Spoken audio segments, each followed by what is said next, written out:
For a time frame, I went through a whole lot of chiefs when I first came on. We were going through chiefs like once every 1 or 2 years, and then Chief Ramsey brought some stability to it, and he stayed for a number of years. And I worked for Chief Ramsey for a long time as a command official.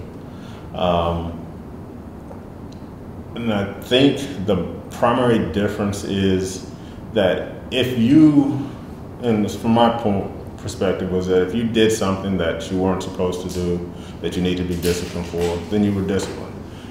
If the department didn't uphold its end of the bargain, if the department violated something in the disciplinary process, then the department said, oh, it's okay, it was our harm, it was our foul, then the discipline is dropped. Not with this administration.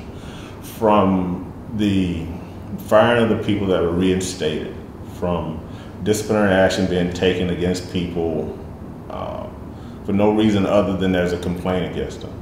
Having sat on adverse action hearings and looked at some of the investigative reports that came from internal affairs that were not even written by the supposed investigating agents, there's no fairness to the disciplinary process.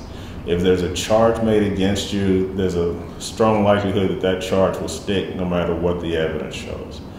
And if the chief of police or her designate or somebody in her circle of influence makes a charge against you, then you're just as good as guilty. They're going to write the report the way that the chief's office wants them to write. The vast majority of the members of the command staff are afraid for their own jobs. They don't want to do anything or be seen as doing anything that is disloyal to the chief. So I guess even talking to me or communicating with me anyway would be seen as being disloyal to the chief in her position.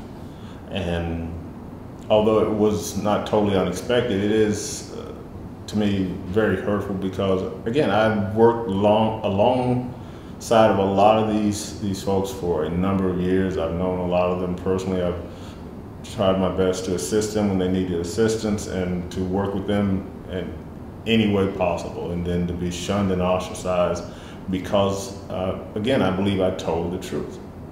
The most surprising part to me is the fact that nobody in city government, knowing that, seeing how blatant this action was, would stand up and say that the chief was wrong, that the chief actions are eventually going to cost the taxpayers of the district in litigation and civil and fines and penalties and all this other stuff. Nobody will stand up and say, hey, this is wrong.